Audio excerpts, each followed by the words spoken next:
My boyfriend wants me to cut off contact with his brother after his brother defended me in an argument.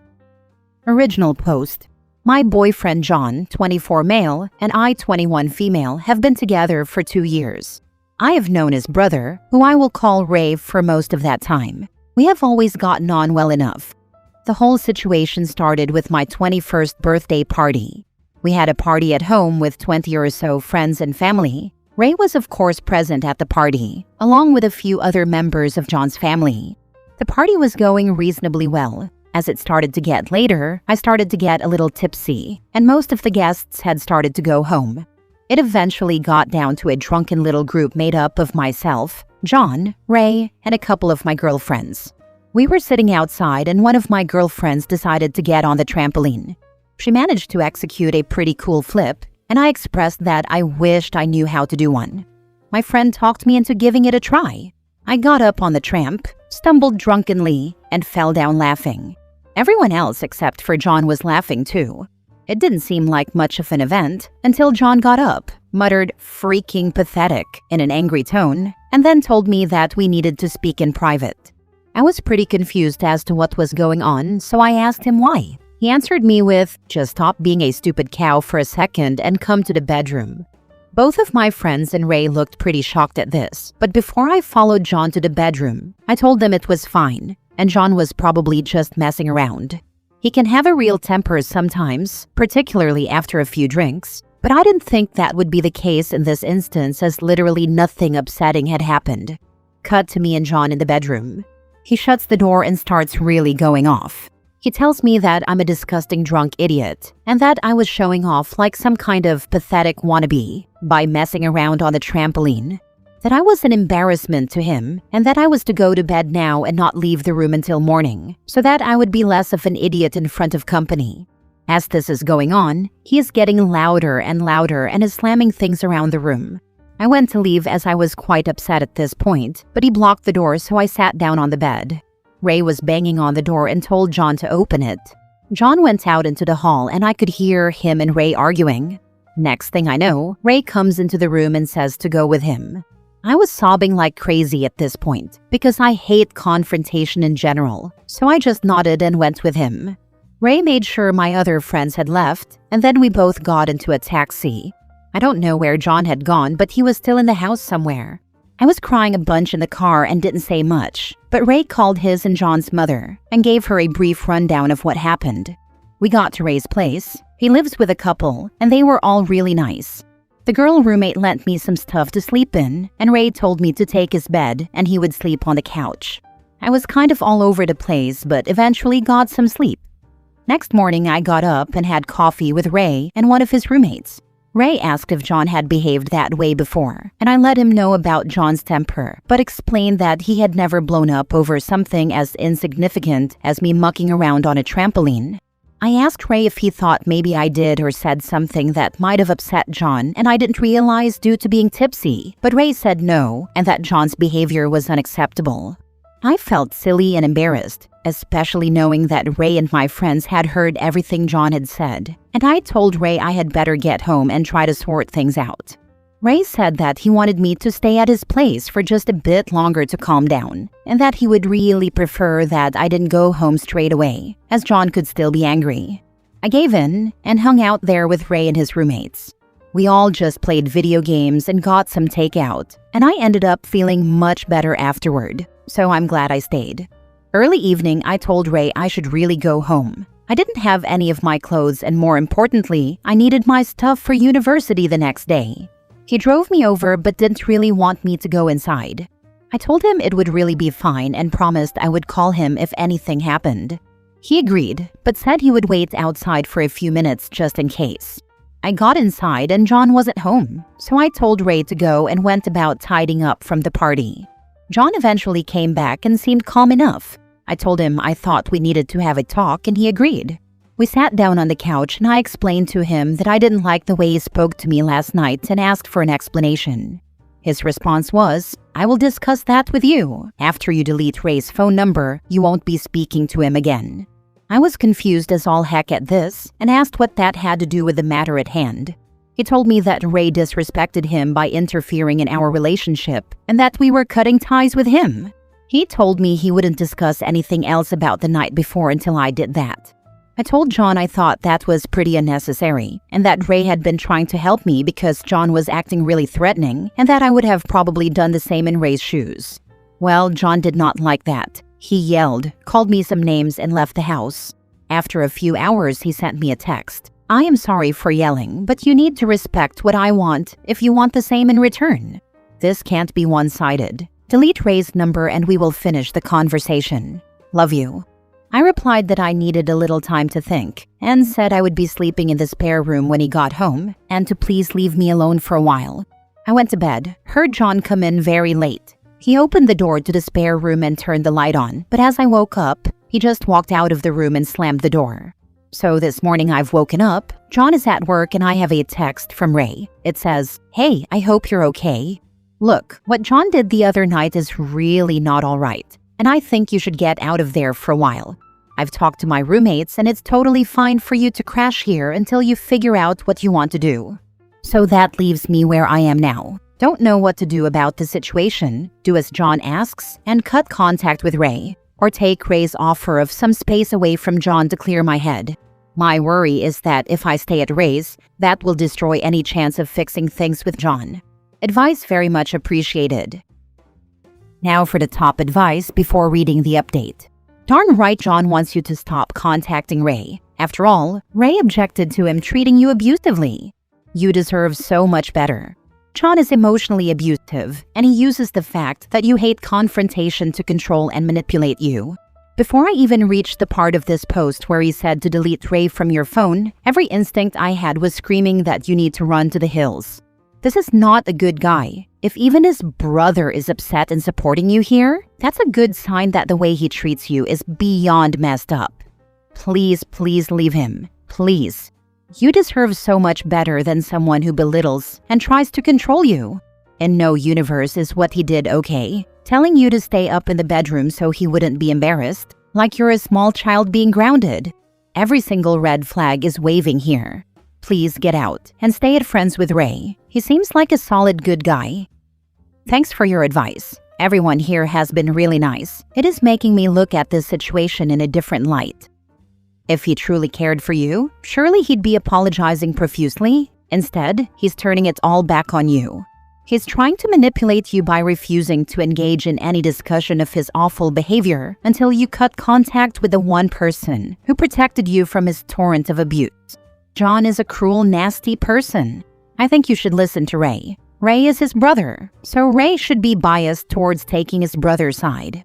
That he's taking your side speaks volumes about just how badly John is treating you. It does make me think when his brother, and now also his mother, who has just called me, are being so supportive towards me. John has had a bad habit of name-calling for as long as I can remember. It has always bothered me, but the last year or so it has gotten worse, much nastier. We have had good times though, and I don't want to ignore that. I'm just in a pretty messed up place at the moment. You need to get out of this relationship. If even his own brother is sticking up for you and not him, that should tell you something about John's lack of character. And the fact that John is trying to isolate you from someone who stepped up to help you also speaks volumes. Get out before he turns violent on you. He hasn't been physical before, but there have been a couple of occasions where he has gotten really in my face and swung his hands around a lot that made me nervous. I told him it made me feel scared once, but he got really upset and said that it was insulting that I would think he could hit me.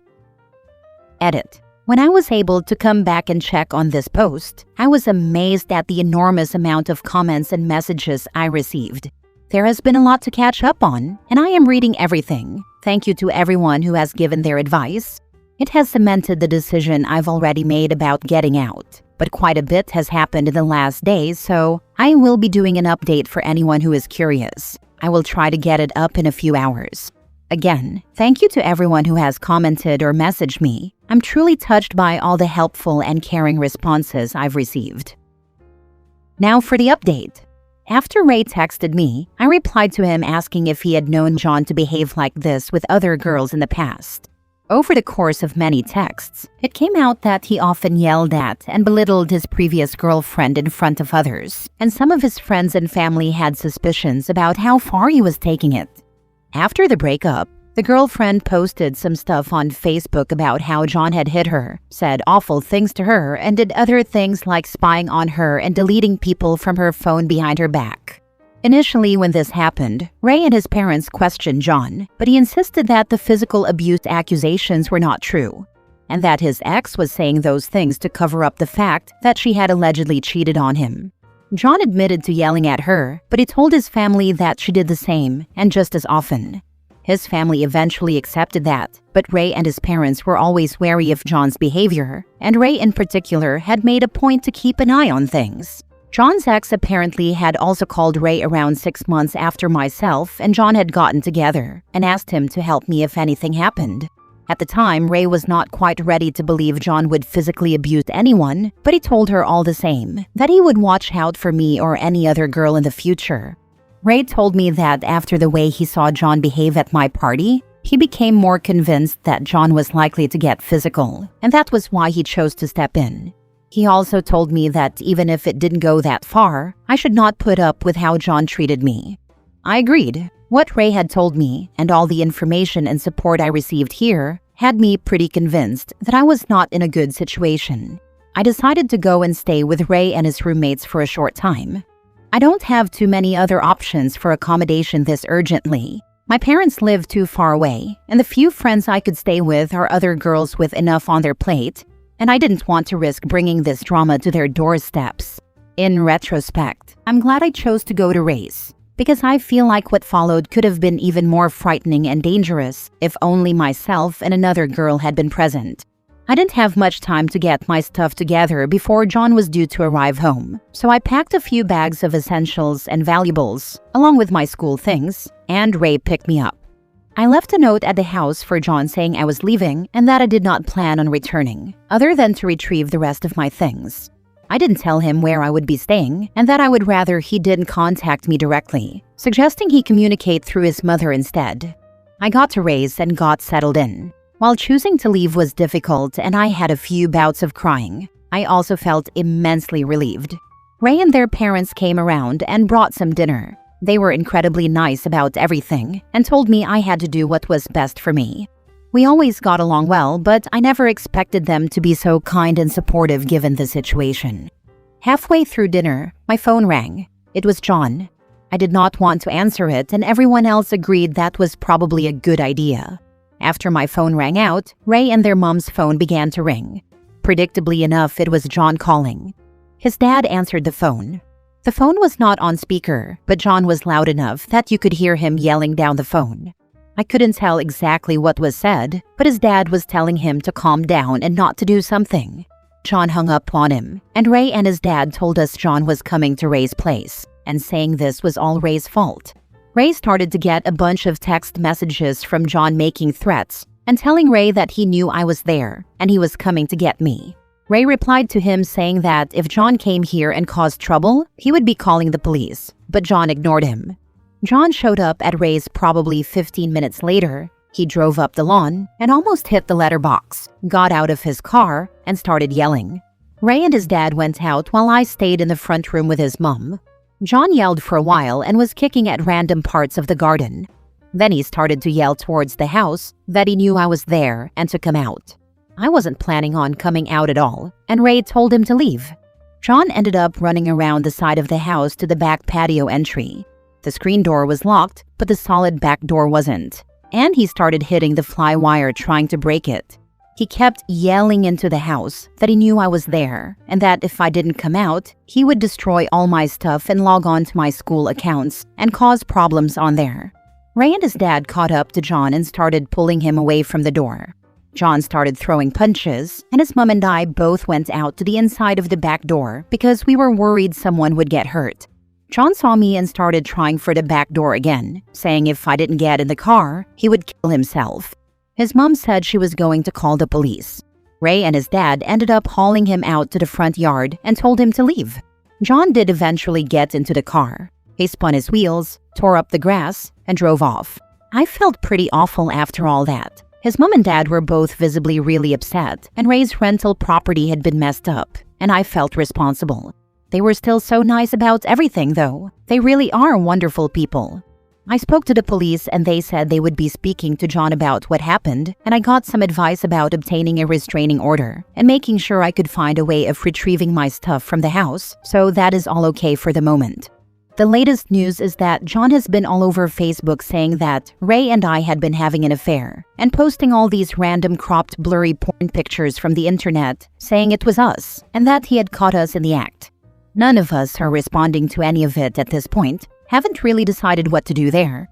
My plan is to stay with Ray for now. It's still my best option, and Ray has said he won't leave me alone at the house in case John comes back. Either he or his male roommate would be there. We also spoke to a couple of the neighbors that Ray is friendly with, and they said they would keep an eye out for his car or call us if they saw anything dodgy. I'm at a bit of a loss as to what to do next. I'm planning to talk to my university about getting into student housing. I'm planning to go out tomorrow to buy some pepper spray too. I'm tossing up about reaching out to John's ex, but I'm not sure if that will cause more problems for everyone. So I suppose that's it, for now at least. I'm sorry that this was a bit of a novel, but I know a lot of people wanted an update, and considering how nice everyone has been, I wouldn't want anyone to worry that I had gone back or stayed with him. Rest assured that is totally out of the question. The more I think about things that happened within our relationship with this new perspective, the more I realize how messed up some of those things were. Again, a huge thank you to everyone. I'll do my best to keep up with the comments and respond to any DMs. Last story. My husband tried to blame it on AI when I caught him with my best friend. I caught my husband cheating on me. I did not suspect it. I did not hear about it.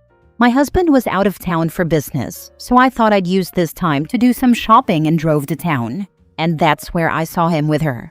I called his name and he looked like he was seeing a ghost. He fumbled his words and asked, "What are you doing here?" I didn't say anything, then he just blurted, "It's AI." I started laughing, forgetting my misery for a moment. He realized what he said, so he said, "No, it's not what it looks like and let me explain." I have been noticing that I am believing real life less and less. Whatever clip, picture, or article one of my friends and family sends me, I find myself needing to verify, like the Valhalla comment, for example, and I guess I am not the only one. My husband has probably already planned to blame any indiscretion on AI should I have found out any other way than how I did. This was his default response. It is sad. I guess he was prepared for if you found something on his phone. Exactly my thought. I'm sorry, but that was pretty funny. I find it very funny too. I told everyone around me and they couldn't help but laugh with me. At least your divorce lawyer will love that story. In a few years, I hope I do too.